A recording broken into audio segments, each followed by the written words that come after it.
एकेकाळी हेम नावाचा राजा होता. त्याला खूप वर्षांनी मुलगा झाला. जेव्हा मुलाची कुंडली तयार केली तेव्हा ज्योतिषानं सांगितले की मुलाचा मृत्यू लग्नानंतर बरोबर 4 दिवसांनी होईल. हे ऐकून राजाला खूप वाईट वाटलं.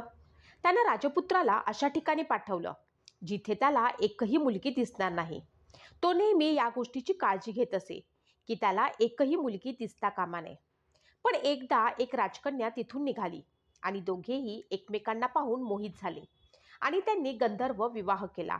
लग्नानंतर नेमके तेच झाले आणि 4 दिवसांनी यमदूत त्या राजपुत्राचा जीव घ्यायला आला. जेव्हा यमदूत त्याला घेऊन जात होते तेव्हा त्याच्या पत्नीने खूप आक्रोश केला. पण यमदूतांना त्यांचे काम करावे लागले.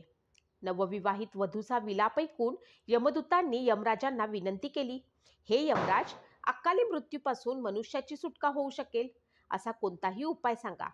यमदेवता म्हणाले, हे दूत, अकाली मृत्यू हे कर्माचं फळ आहे. त्यापासून मुक्त होण्याचा एक सोपा उपाय सांगतो.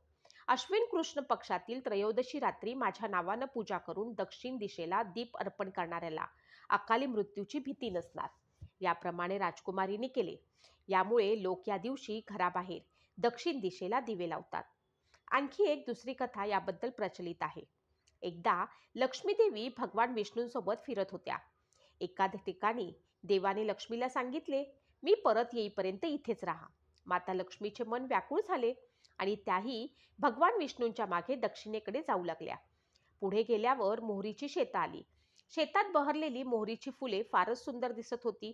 देवी लक्ष्मींनी एक फूल तोडून स्वतःला सजवलं आणि जेव्हा त्या उसाच्या शेतात पोचल्या तेव्हा त्यांनी उसाच्या रसाळ आणि गोड रसाचा आस्वाद घेतला. तेव्हा भगवान विष्णू तिथे आले आणि माता लक्ष्मीवर कोपले. शेतकऱ्याच्या शेतातून चोरी केल्याचे विष्णूंनी म्हटले आणि आता त्यांना 12 वर्ष शेतकऱ्याची सेवा करावी लागणार असे सांगितले. त्यानंतर आई लक्ष्मी गरीब शेतकऱ्याच्या घरी पोचल्या आणि तिथे राहू लागल्या. एके दिवशी लक्ष्मीनं शेतकऱ्याच्या पत्नीला महालक्ष्मी मूर्तीची पूजा करण्यास सांगितलं. शेतकऱ्याच्या पत्नीनेही तेच केलं. असे करताच त्यांचे घर ऐश्वर्याने भरू लागले आणि जीवन सुखी झाले. 12 वर्ष झाली. जेव्हा भगवान विष्णू लक्ष्मीला परत घेण्यासाठी आले तेव्हा शेतकऱ्यानं त्यांना देवीला नेण्यास नकार दिला. मग देव म्हणाले, देवी लक्ष्मी कुठेही जास्त काळ राहत नाही. शापामुळे ती 12 वर्ष इथे होती. पण शेतकऱ्याला देवी लक्ष्मी परत जावी अशी इच्छा नव्हती. हे ऐकून माता लक्ष्मी म्हणाली, जर तुम्हाला मला थांबवायचे असेल तर धनत्रयोदशीच्या दिवशी घराची साफसफाई करा. रात्री तुपाचा दिवा लावा. संध्याकाळी पूजा करून तांब्याच्या कलशात नाणी भरून ठेवा. मी सध्या तुमच्या घरी राहील. शेतकऱ्याने देवी सांगितल्याप्रमाणे केले आणि त्यांचं घर सुख समृद्धी आणि आनंदानं भरून गेलं.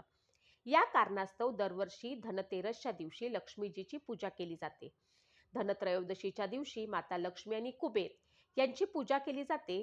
असे म्हटले जाते की या दिवशी देवी लक्ष्मी प्रसन्न झाली तर समजून घ्या की त्या भक्ताचे घर धन धान्याने भरेल.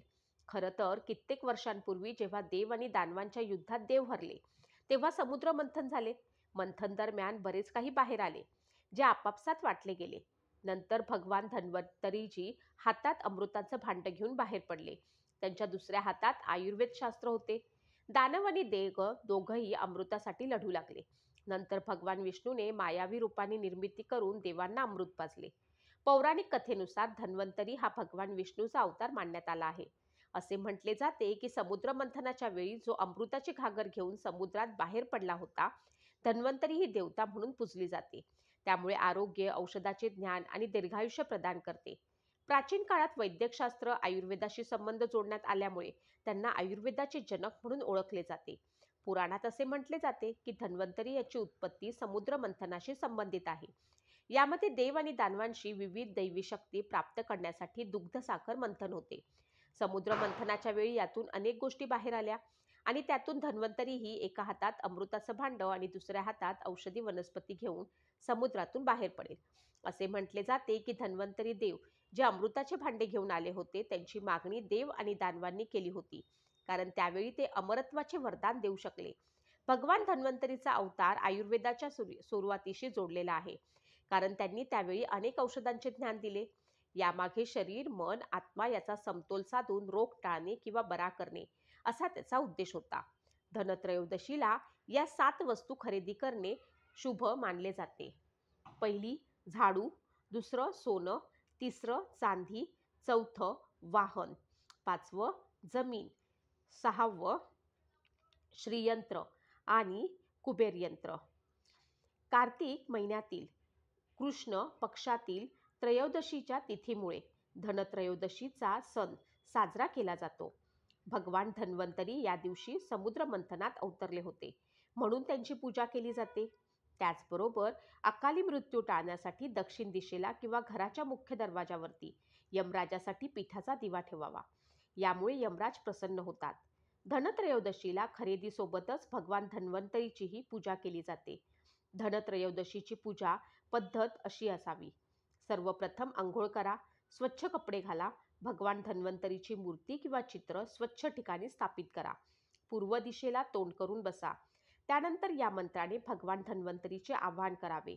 सत्यचे येन निरत रोग विधुतः अन्वेषितच सविधी आरोग्यमच आणि गूढ निगूढ औषध स्वरूप धन्वंतरीच सतत प्रणमामी नित्यम या मंत्राचा जप करावा. यानंतर पूजास्थळी आसन देण्याच्या भावनेने तांदूळ अर्पण करावा. आचमनासाठी पाणी सोडा आणि भगवान धन्वंतरीला वस्त्र अर्पण करा. भगवान धन्वंतरीच्या मूर्तीवरती किंवा चित्रावर अबीर, गुलाल, पुष्पा, रांगोळी, इतर वस्तू अर्पण करा. चांदीच्या भांड्यात खीर अर्पण करा. त्यानंतर आचमनासाठी पाणी सोडावे. मुखशुद्धीसाठी सुपारी, लवंग अर्पण करावे. भगवान धन्वंतरीला शंखपुष्पी, तुळशी, ब्राह्मी इत्यादी पूजनीय औषधी अर्पण करावी.